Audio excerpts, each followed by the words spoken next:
Em primeiro lugar, desejar as boas-vindas a todos os membros do painel 2, assim como a todas as pessoas que nos veem ou nos ouvem através dos diversos meios oferecidos pelos organizadores desta conferência sobre Covid-19. O nosso painel, que vai tratar do impacto da comunicação nas respostas à Covid-19 em Moçambique, do direito à informação ao direito à saúde. Construir uma base de dados para a saúde é fundamental para guiar o governo a desenhar as políticas públicas, bem como a tomar decisões estratégicas.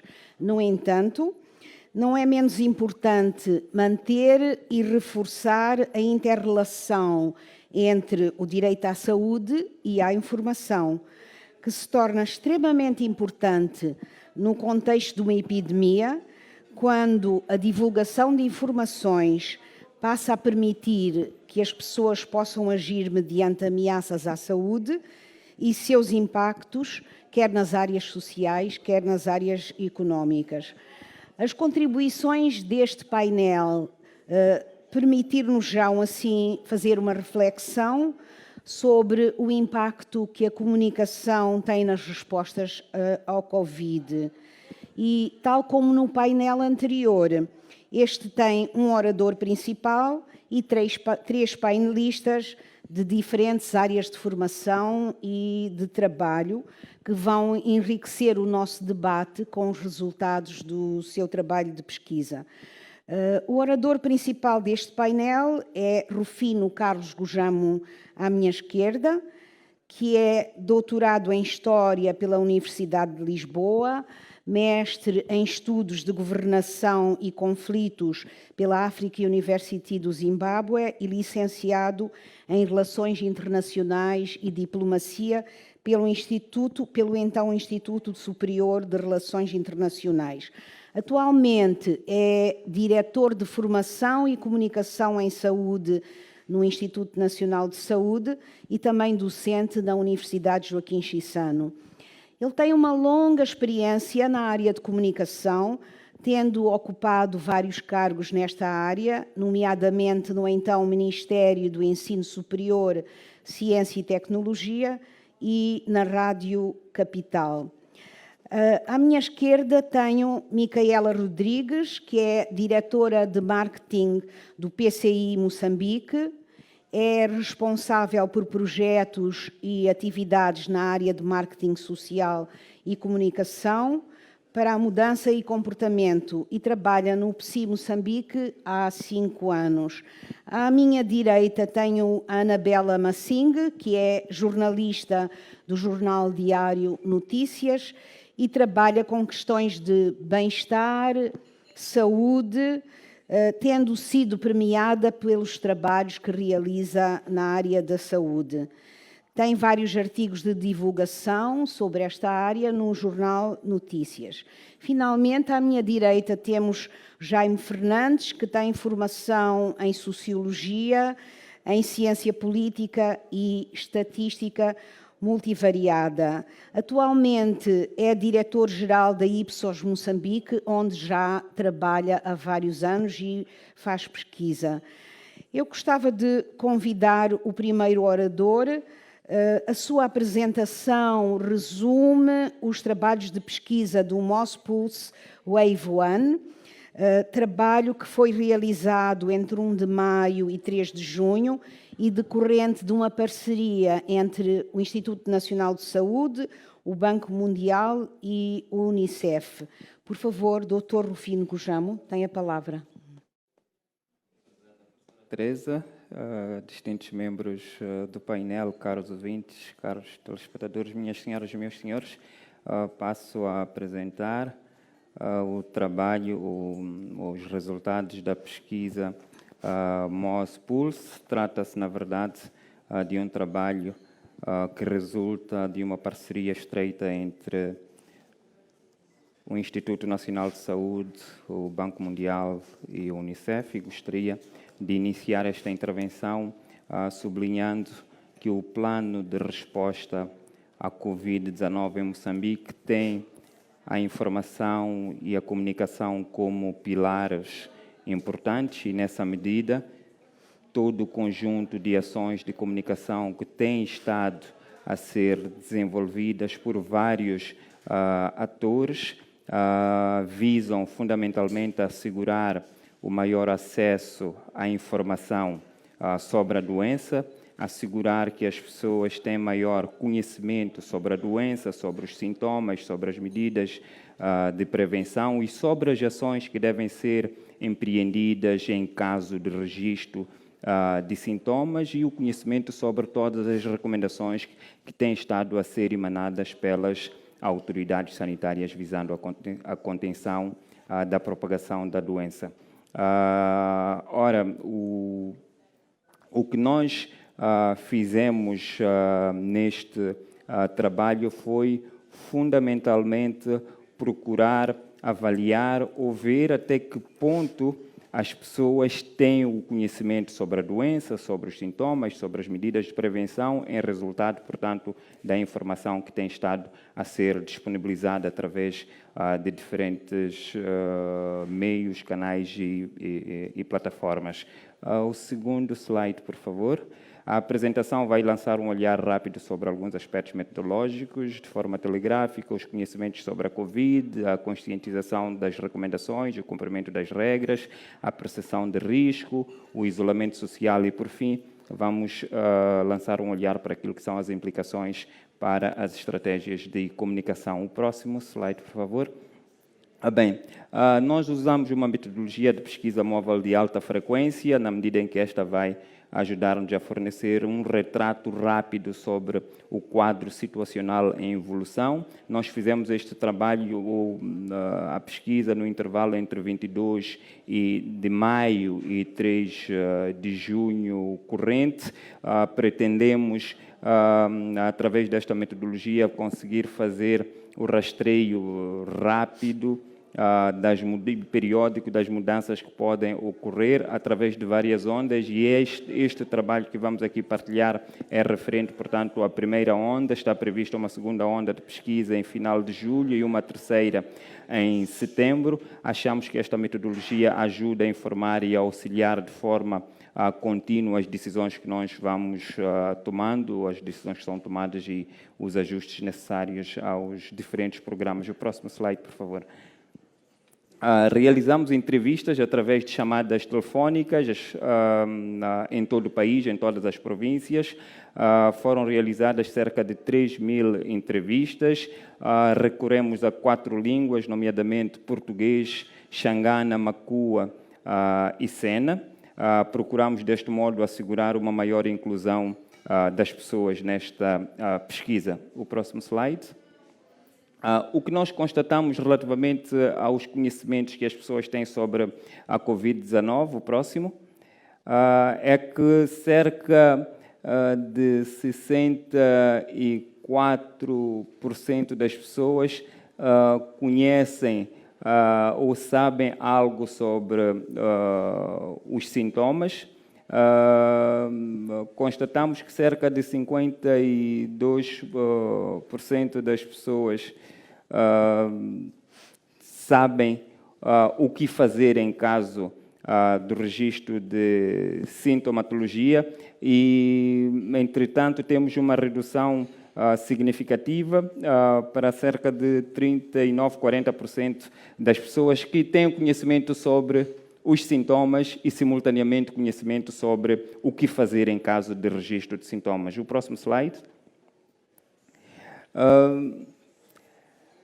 Este slide procura mostrar aquilo que é a compreensão que as pessoas têm sobre os sintomas e ações um pouco ao longo de todo o país ou por província. Notamos que, ao nível das províncias, existe um conhecimento relativamente bom, acima de 50%, sobre aquilo que são os sintomas, mas quando olhamos para aquilo que é o conhecimento em relação aos sintomas e, simultaneamente, o que se pode fazer, notamos que há uma redução significativa que nos faz pensar sobre a necessidade de empreender mais ações. O próximo slide. Este slide procura mostrar as diferenças entre os conhecimentos que as pessoas têm no meio urbano e no meio rural, e fundamentalmente o que verificamos é que existe uma diferença entre o meio rural e urbano, e o meio rural com menor conhecimento sobre a doença e o meio urbano com um conhecimento relativamente maior sobre a doença. O próximo.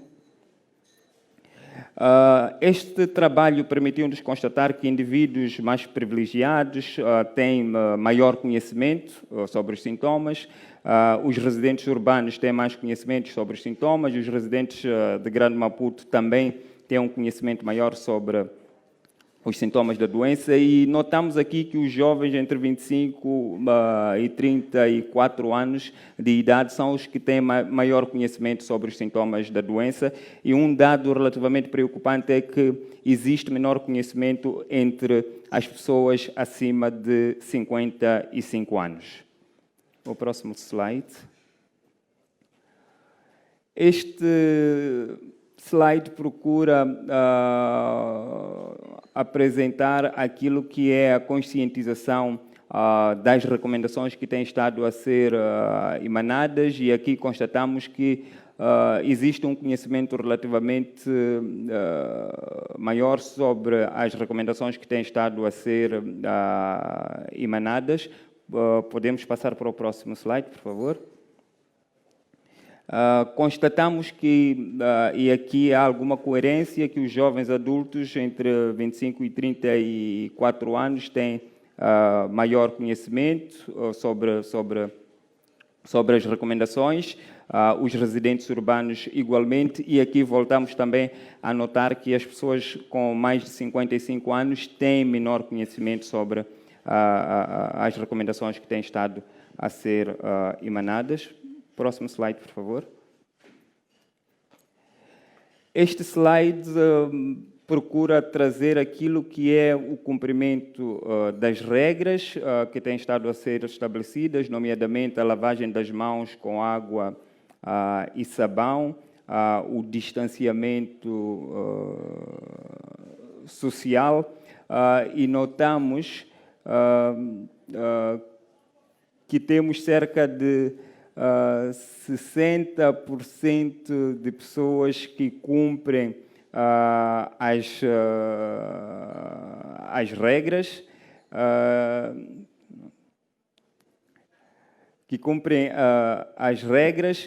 e assistimos. Estou com alguma dificuldade de visualizar os slides.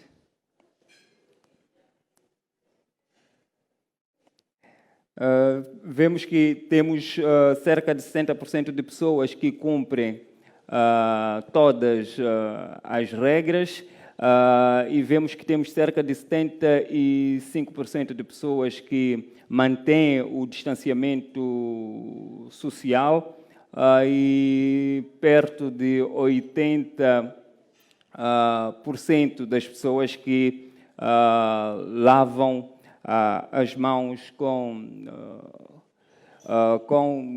o sabão, e temos um número relativamente mais elevado de pessoas que usam a máscara, portanto, algumas das recomendações fundamentais. O próximo slide, por favor. Bem, constatamos que existe um maior conhecimento entre indivíduos privilegiados sobre a utilização do sabão e cinza. Constatamos aqui também alguma coerência. Temos, mais uma vez, as pessoas com 25, desta faixa etária entre os 25 e 34 anos, têm maior conhecimento sobre a utilização do sabão e a máscara, e notamos também aqui que os residentes urbanos têm maior conhecimento sobre a higienização das mãos, e os residentes de Maputo com maior conhecimento sobre o distanciamento social, e notamos um menor conhecimento entre os residentes de Niassa, e particularmente em relação ao distanciamento social e, mais uma vez, a preocupação coloca-se em relação às pessoas com idades superior a 55 anos de idade. O próximo slide, por favor. Este slide é relativo à lavagem das mãos e procuramos olhar para a lavagem das mãos em função do estatuto socioeconómico das pessoas e notamos que no meio rural temos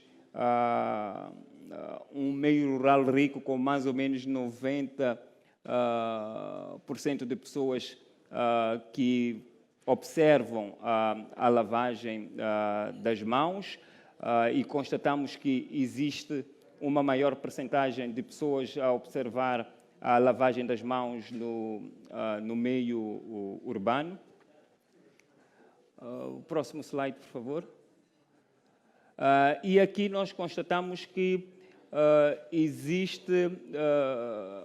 Neste slide procuramos olhar para aquilo que é a conscientização como um fator-chave de cumprimento das regras e constatamos que aproximadamente 40% das pessoas não conhece as 3 recomendações sobre as quais falamos em instantes, nomeadamente a lavagem das mãos, o distanciamento social e a utilização da máscara.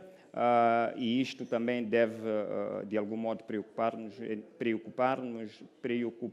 em termos de ações que devem ser empreendidas na área de comunicação e cerca de 65% que cumpre as recomendações emanadas em relação a estas 3 ações. O próximo slide. Neste slide, procuramos apresentar aquilo que é a percepção das pessoas sobre o risco e vemos que aproximadamente 60% acha que a Covid-19 é muito perigosa e cerca de 21% acha que a Covid-19 não é uma doença necessariamente perigosa, mas quando olhamos para a distribuição pelas províncias, constatamos que algumas províncias como, por exemplo, Niassa, têm níveis que também devem preocupar-nos em relação às ações que devemos levar a cabo, porque entendemos que a percepção que as pessoas têm sobre o risco também tem influência na maneira como elas vão adotar as medidas de prevenção que têm estado a ser recomendadas. O próximo slide. Em relação a este slide, procuramos trazer um pouco a avaliação sobre o isolamento social e aqui constatamos que há um número bastante elevado de pessoas que refere ter saído de casa, portanto, e um número, uma percentagem relativamente baixa de pessoas que aparentemente cumprem com rigor esta medida, portanto, ficar em casa, o que também sugere a necessidade de uma maior mobilização, de modo que as pessoas possam, de facto, restringir a sua movimentação e, deste modo, contribuir para a contenção da doença. O próximo slide, por favor. Constatamos que as mulheres são mais propensas a ficar em casa do que os homens, que as pessoas com água em casa são mais propensas a ficar em casa e que os residentes de Maputo são os mais propensos a ficar em casa. O próximo slide. Que implicações tudo isto tem para a estratégia de comunicação? Próximo slide, por favor. Bem, em relação ao conhecimento, este trabalho sugere a necessidade de aumentar o conhecimento sobre os sintomas e, particularmente, comportamentos para a melhoria da saúde. Constatamos que cerca de 39% responderam corretamente às perguntas sobre sintomas e sobre o que fazer em caso de registro dos sintomas. Sugere igualmente este trabalho a continuação da divulgação da informação sobre os sintomas através de diferentes plataformas e a necessidade de melhorar os mecanismos de partilha de informação sobre a doença e aprimorar os canais existentes. Próximo slide. Em relação à percepção de risco, este trabalho sugere a necessidade de elevar a percepção de risco, particularmente entre aqueles que têm mais do que 55 anos, na medida em que entendemos que a percepção de risco é fundamental para que as pessoas possam adotar as medidas preventivas que têm estado a ser recomendadas. O cumprimento das regras nas 3 ações de prevenção recomendadas é maior entre aqueles que têm uma maior percepção, portanto, do risco. Precisamos de aumentar as informações, sublinho, sobre os riscos associados às categorias mais vulneráveis. O próximo slide. Entendemos igualmente que é preciso focar em ambientes urbanos de baixa renda e no distanciamento físico. O cumprimento das 3 práticas preventivas recomendadas é de 60% e o distanciamento físico é menos cumprido. Cenários urbanos de baixa renda são os mais críticos e, por isso, é importante pensarmos em estratégias de comunicação que possam ir cada vez mais ao encontro desta realidade e sugerimos a necessidade de desenvolvimento de materiais de comunicação que possam focar cada vez mais nesta questão do distanciamento. O próximo. Queria, deste modo, terminar. Espero ter feito a apresentação dentro do tempo previsto. Obrigado. Muito obrigada pela sua apresentação. Eu tenho uma questão para a Micaela Rodrigues. O PSI tem em curso um trabalho sobre conhecimento, atitudes e práticas que, de certo modo, se liga com a apresentação que foi feita agora e que abrange várias províncias do país, nomeadamente aquelas em que há índices mais elevados de infecção, como Nampula, Cabo Delgado, Maputo Cidade e Maputo Província. Gostaria de lhe pedir que, mesmo que o vosso trabalho ainda esteja em curso, que nos falasse um pouco sobre os resultados preliminares da pesquisa e, se possível, na relação entre conhecimento e práticas da população inquirida, que abordasse a questão dos grupos etários, género e escolaridade. Ok. Então, como a professora Teresa disse, a PSI efetuou então este estudo sobre conhecimentos, práticas, de conhecimentos, atitudes e práticas relacionadas com a epidemia da Covid-19. Foi um estudo feito a nível nacional, em todas as províncias. Estamos neste momento a finalizar o estudo. Contámos com cerca de 4.000 pessoas, idade média 33 anos.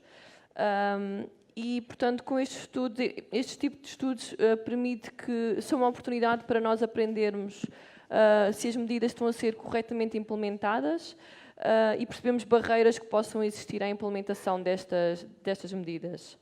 O que nós percebemos, então, com este estudo a nível de conhecimento foi que a população inquirida sobre a doença mostra um grande conhecimento do que é o Covid-19. Cerca de 90% da população que nós inquirimos diz saber o que é, conhecem a doença. Portanto, mostra que a informação está a chegar aos vários segmentos da sociedade. Mas vemos que não abrange de igual modo todas as... que não está a abranger de igual forma todas as pessoas. Vemos que as pessoas com um nível de escolaridade mais baixo, sem escolaridade ou com um nível baixo de escolaridade, apresentam um nível de conhecimento menor face às restantes. Vemos também que as principais mensagens que foram passadas, aquelas melhor assimiladas, são as relativas à prevenção, às medidas de prevenção, e que os principais canais que melhor funcionaram para fazer esta disseminação foram a televisão, a rádio e as redes sociais, como o WhatsApp e Facebook. A nível de confiança nas fontes de informação, temos que tudo o que vem, toda a informação que provenha do Ministério da Saúde ou da televisão recebe um alto nível de confiança da população, confiam naquilo que veem. E, portanto, são as fontes que neste momento são as mais fiáveis para fazer esta disseminação. A nível de faixas etárias, vemos que tivemos dados relativamente semelhantes, mas quanto mais alta é a faixa etária, menor tende a ser o conhecimento e a assimilação da informação. Quando olhamos para atitudes e práticas, vemos um grande número de pessoas a dizer conhecer as práticas, mas menos de metade menciona pelo menos uma prática corretamente. E, portanto, a nível de próximos passos para este estudo, o que a PSI pretende fazer é aprofundar um pouco a componente qualitativa, de maneira a cobrir, a percebermos melhor as áreas das fontes de informação, o risco percebido pela população sobre a doença, sobre a Covid-19, e também conseguirmos ter uma maior percepção da implementação das medidas ao nível de prevenção da doença, e também uma área que surge muito nestes últimos tempos a nível de discriminações e crenças. Muito obrigada por ter tomado em conta o tempo. Queria convidar agora Jaime Fernandes. Nós temos acompanhado com atenção os vários trabalhos de pesquisa que são realizados pela Ipsos, da qual é diretor-geral. E creio que o último trabalho realizado, que abrange Moçambique, abrange também outras partes do continente africano. Dentro do tema que nós estamos a discutir, queria-lhe pedir que abordasse essa questão do vosso último relatório, mencionando Moçambique no contexto da África Austral. Muito bem, muito obrigado. Antes de mais, pelo convite.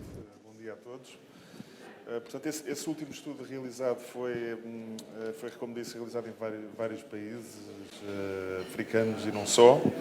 Contou com a parceria de várias instituições, da quais destaco o Gabinete Regional Africano da Organização Mundial de Saúde e o Fórum Económico Mundial.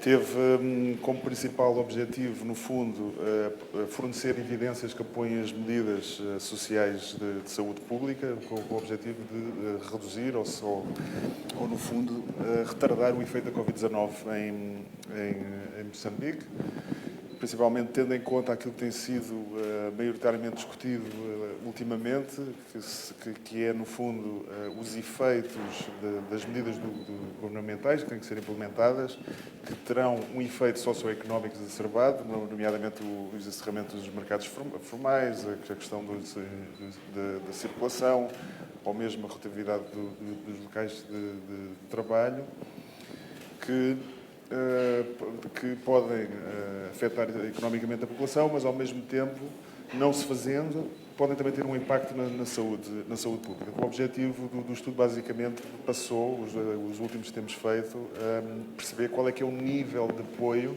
ou de cumprimento destas medidas para que possamos fazer algo em relação à Covid-19.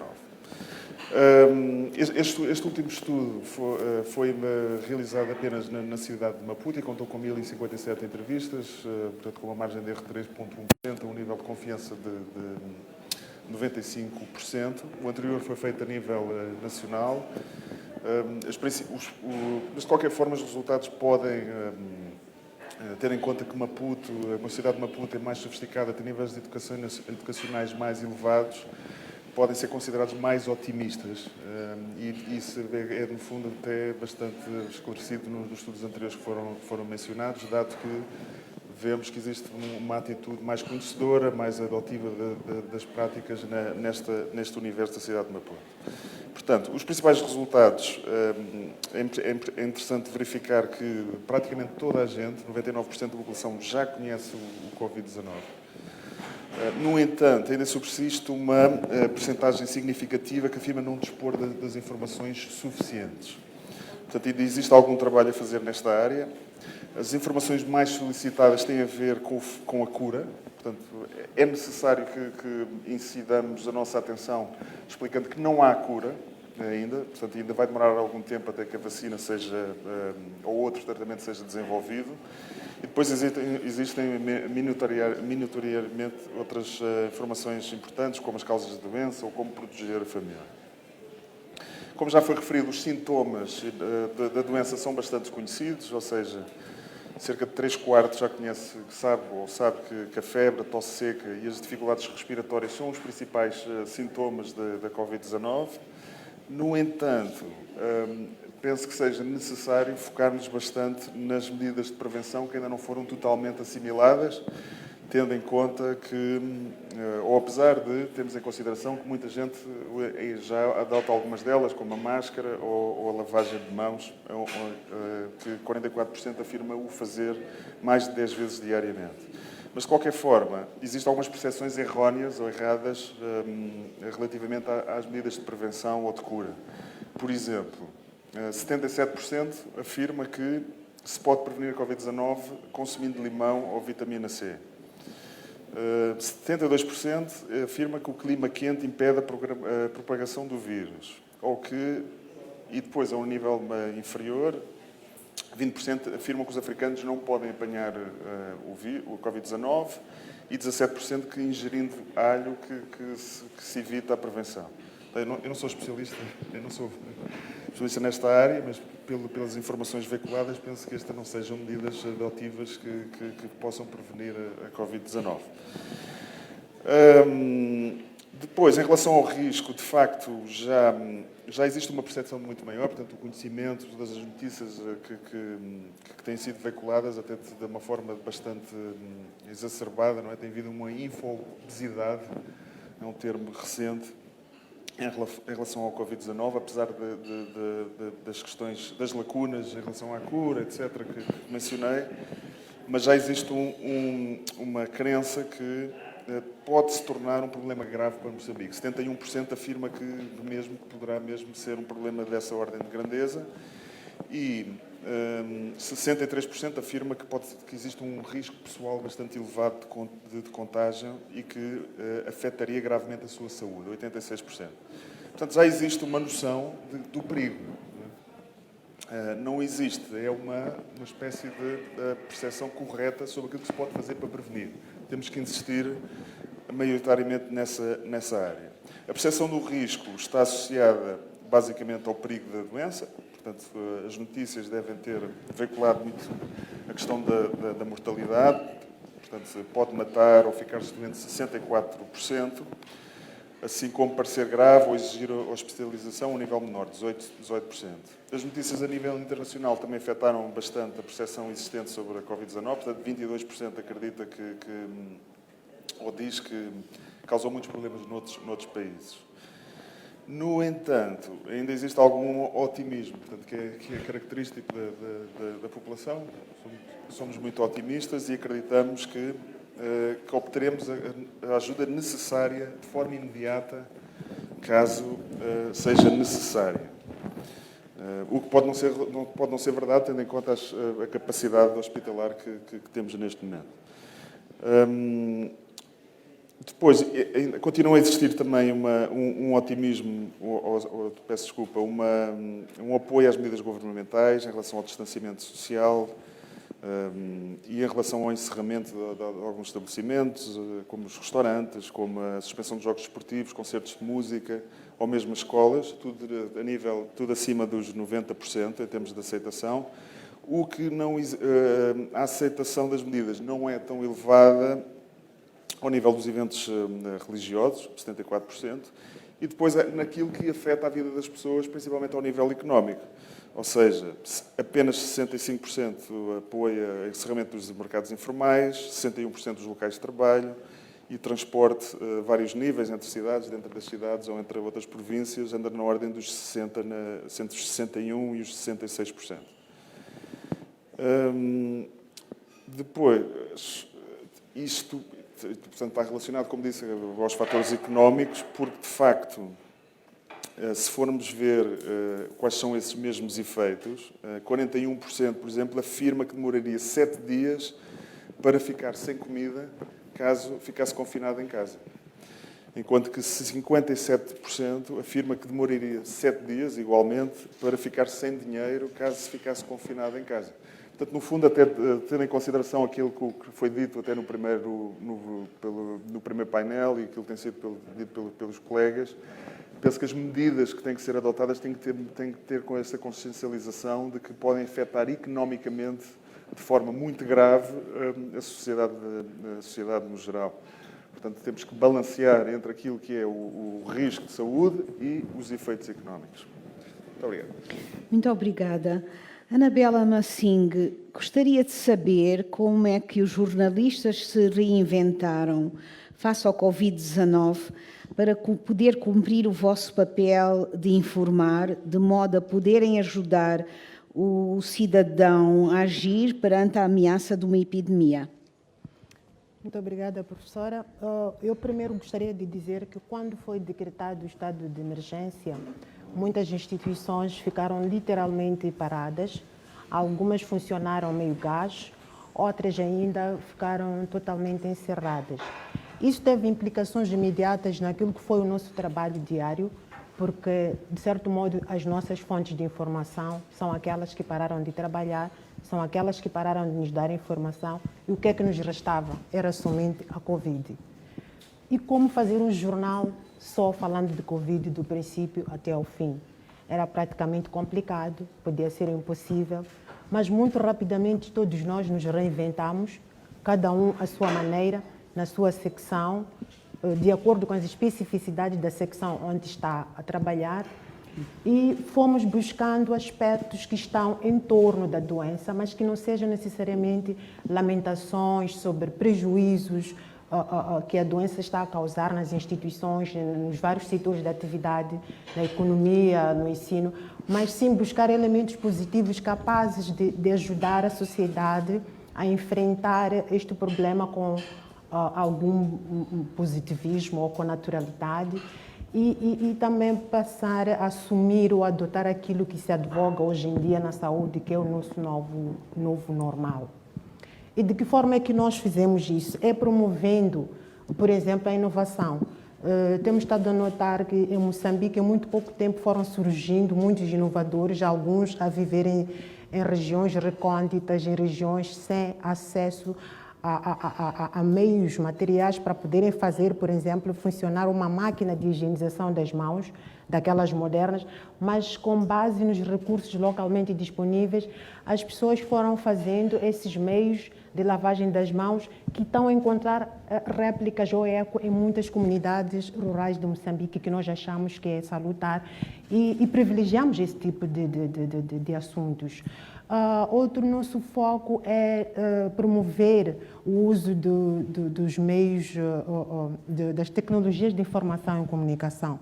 Temos dificuldades, todos nós ouvimos, estamos a sentir isso, mas não é impossível. Aqueles que podem têm que, a partir de já, apostar nas tecnologias de informação e comunicação, porque esta doença veio nos ensinar que o futuro está nas tecnologias de informação e comunicação. Então, vale a pena também privilegiar essas fontes de informação que promovem essa iniciativa de modo a prepararmos a sociedade moçambicana.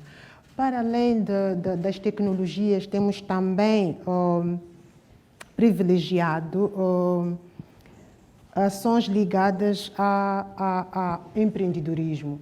Há muita gente que podia, hoje em dia, antes podia ir à rua, vender um refresco, vender uma cerveja e ganhar o seu pão, mas que já não pode fazer. Entretanto, existem pessoas que têm ideias inovadoras que podem ajudar os demais, aqueles que não têm iniciativa de tomar essas ideias, ou porque não têm ideias, por via daquilo que são os nossos artigos e as nossas reportagens, podemos ajudar a sociedade a assumir uma nova maneira de ser e estar no empreendedorismo. E não deixaria de dizer aqui um aspecto que é a Sociedade de Notícias.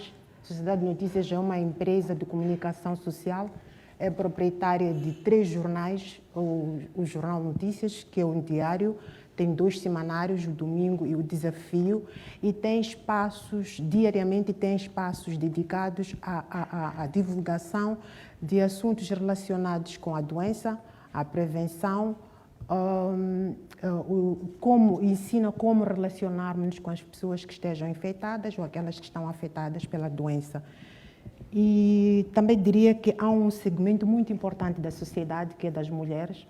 As mulheres, em todos os fenómenos, em todas as frentes, têm um fardo muito pesado, e a Covid não é exceção. Elas têm uma agenda quase que permanente. Estou a falar da adesão delas no planeamento familiar, estou a falar da adesão delas no controle da vacinação das crianças e também do peso. Esses 3 elementos que mencionei há pouco são de rotina. Se elas abandonam porque têm que ficar em casa, porque o apelo é ficar em casa, e eu acredito que muito brevemente, no pós-Covid ou mesmo durante o Covid, poderemos ter problemas muito sérios. Depois da Covid já de surgir outro problema, porque há crianças que não cumpriram cabalmente com o calendário vacinal, há mulheres que não aderiram às consultas pré-natais, e isso pode se traduzir em mais um problema depois do que estamos a enfrentar agora. Portanto, nós também privilegiamos naquilo que são as nossas publicações, reportagens, conteúdos que têm a ver com estes assuntos. Muito obrigada, professora. Muitíssimo obrigada. O nosso tempo está a chegar ao fim, mas para terminar gostaria de fazer uma pergunta ao Rufino Gojamo. Vimos que estes temas todos se interligam entre si e que alguns resultados de pesquisa são bastante semelhantes. A Anabela falou da importância das TICs e o Rufino, que fez um trabalho nas zonas rurais e urbanas, mostrou-nos que há uma diferença em relação ao conhecimento nas áreas rurais e nas áreas urbanas. No trabalho da Ipsos, nós vemos que as pessoas utilizam como meio de informação a televisão. A Micaela falou também da rádio. Algumas utilizam as fontes do MISAL e as redes sociais, que às vezes também trazem alguma desinformação. Queria saber, do seu ponto de vista, só para nós encerrarmos esta discussão, como é que vê esta proposta de utilizarmos as TICs para resolvermos o problema da informação, partindo do princípio que nós temos uma situação diferente no campo e na cidade? Obrigado. Eu penso que é fundamental, de facto, maximizarmos as oportunidades que as tecnologias de informação e comunicação nos proporcionam. E penso que há um esforço notável que tem estado a ser feito no sentido de as tecnologias de informação e comunicação, as diferentes plataformas disponíveis serem usadas para apoiar a disponibilização de informação e, desse modo, combater até as notícias falsas. Existe a experiência de websites como Fica Atento, o próprio website do Ministério da Saúde e muitas outras plataformas que têm estado a ser usadas no país para a disseminação de informação. Entretanto, penso que ao nível do meio rural, sem prejuízo da utilização destas ferramentas, penso que é importante pensar no campo, no meio rural e nas suas características muito próprias e recursos disponíveis nesse meio, desde energia elétrica ao próprio sinal de internet e tendo em consideração estas variáveis, seguramente que temos que pensar em soluções mais criativas, de modo a fazer chegar a informação a essas populações que estão nesse contexto em que não há acesso ainda a estas tecnologias ou ferramentas. E aí penso que a rádio joga um papel fundamental. A rádio tem um nível de penetração muito elevado e penso que é importante maximizar a utilização da rádio. A rádio tem a vantagem, no caso concreto em Moçambique, e pegando a experiência, por exemplo, da Rádio Moçambique, que tem estado a veicular conteúdos em diferentes línguas locais, e penso que é importante maximizar. Mas é também importante o trabalho de mobilização comunitária e de comunicação ao nível das comunidades, e também aqui sublinharia a importância da utilização das rádios comunitárias, aquelas que estão ali no terreno, ali no lugar onde outros meios não chegam, e penso que, de um modo geral, temos que fazer a combinação de recursos que temos à nossa disposição, de modo que a informação chegue ao meio rural e, claramente, no meio urbano, sem prejuízo dos meios de comunicação tradicionais, temos, sublinho, que maximizar cada vez mais as plataformas digitais que temos ao nosso dispor. Muito obrigada. Vejo que o nosso tempo terminou. Queria agradecer aos painelistas pelas brilhantes intervenções. Muito obrigada. Termina desta forma este que é o segundo e último painel deste primeiro dia da conferência científica sobre a Covid-19 em Moçambique. Um painel subordinado ao tema impacto da comunicação da resposta da Covid-19 em Moçambique. Este painel teve como orador o professor o Dr. Rufino Gujamo. Uma das constatações feitas nesta pesquisa é que as populações de baixa renda são propensas à contaminação deste novo coronavírus, uma pandemia que tem vindo a assolar e a afetar o nosso país. Todas as províncias moçambicanas neste momento estão, digamos, têm indivíduos contaminados pela Covid-19. Outra constatação é que há uma disparidade no que diz respeito ao acesso à informação, olhando para aquilo que são as populações que vivem nas zonas rurais e as populações que vivem nas zonas urbanas. Há que fortificar e potenciar aquilo que é a disseminação de informação sobre a Covid-19, sobretudo nas comunidades rurais.